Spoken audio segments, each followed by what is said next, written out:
Pernah tak anda terfikir apa sebenarnya yang membezakan seorang pekerja yang sekadar baik dengan seorang yang betul-betul luar biasa? Hari ini kita akan kupas jawapannya. Dan jawapan tu, ia jauh lebih mendalam daripada sekadar kemahiran teknikal. Kita akan terokai sama-sama rahsia untuk membina seorang profesional yang hebat secara menyeluruh. Okey, jom kita mulakan. Ini dia pelan perjalanan kita. Mula-mula kita akan tengok apa yang kurang dalam latihan kerja zaman sekarang. Lepas tu kita akan kenal satu pendekatan holistik dan kita akan bedah siasat 4 elemen penting dalam diri manusia. Kita juga akan lihat bagaimana kearifan lama ni sebenarnya masih kena dengan zaman moden. Dan akhir sekali, macam mana semua ni boleh bantu kita lahirkan profesional yang jauh lebih hebat. Baik, kita masuk bab pertama. Melangkaui kemahiran teknikal. Kita selalu kagum kan tengok orang yang cekap buat kerja, tapi cukup ke setakat kemahiran teknikal je?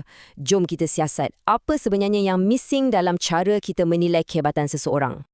Cuba anda bayangkan sekejap, seorang tukang yang hasil kerjanya kemas dan teliti, atau seorang chef yang setiap masakannya tu macam ada jiwa. Kehebatan mereka tu datang dari kemahiran tangan semata-mata ke? Rasanya macam ada sesuatu yang lebih mendalam kan?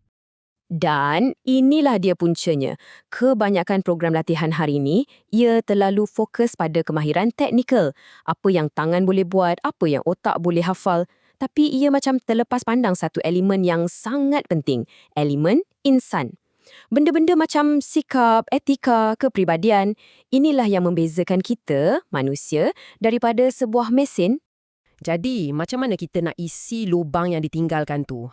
Jawapannya ada pada satu pendekatan yang lebih menyeluruh yang kita panggil holistik. Pendekatan ni bukan setakat tengok apa yang seseorang tu boleh buat, tapi siapa diri dia yang sebenarnya secara keseluruhan. Inilah dia, pentaksiran holistik. Konsep dia mudah je. Kita nilai semua potensi seseorang. Jasmani, intelek, emosi dan rohani.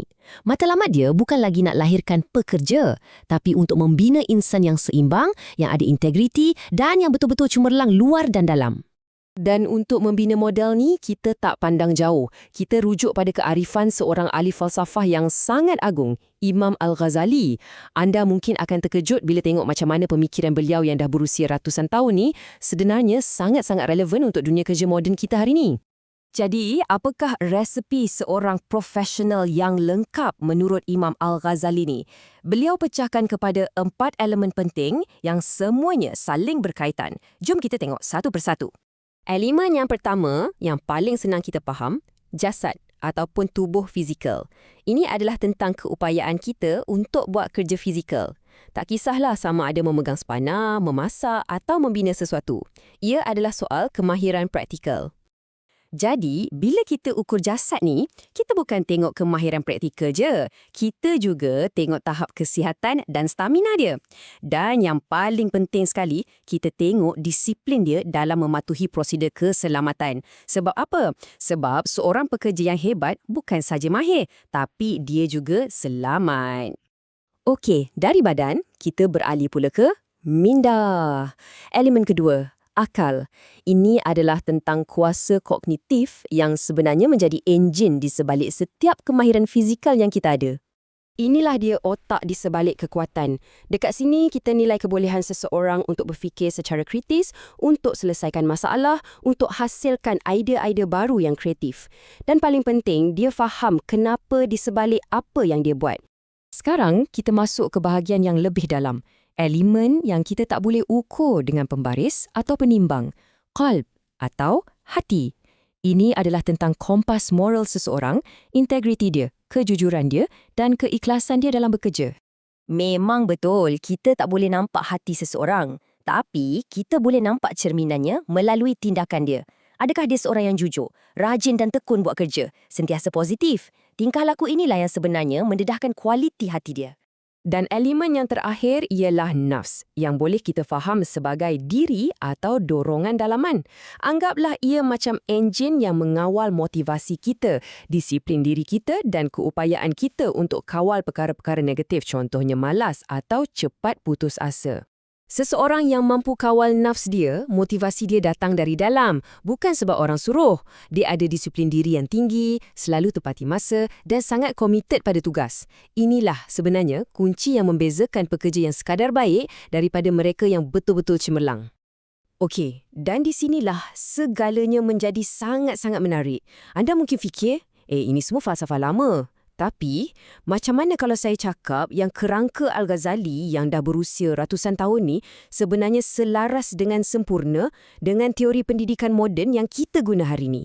Tengok ni, betapa kemas hubungannya. Elemen jasad, iaitu kemahiran fizikal, ia selari dengan apa yang pendidik moden panggil domain psikomotor. Elemen akal pula atau minda, itu adalah domain kognitif. Dan yang paling best sekali, gabungan qalb dan nafs, hati dan diri adalah sama dengan domain afektif yang melangkumi sikap, nilai dan etika.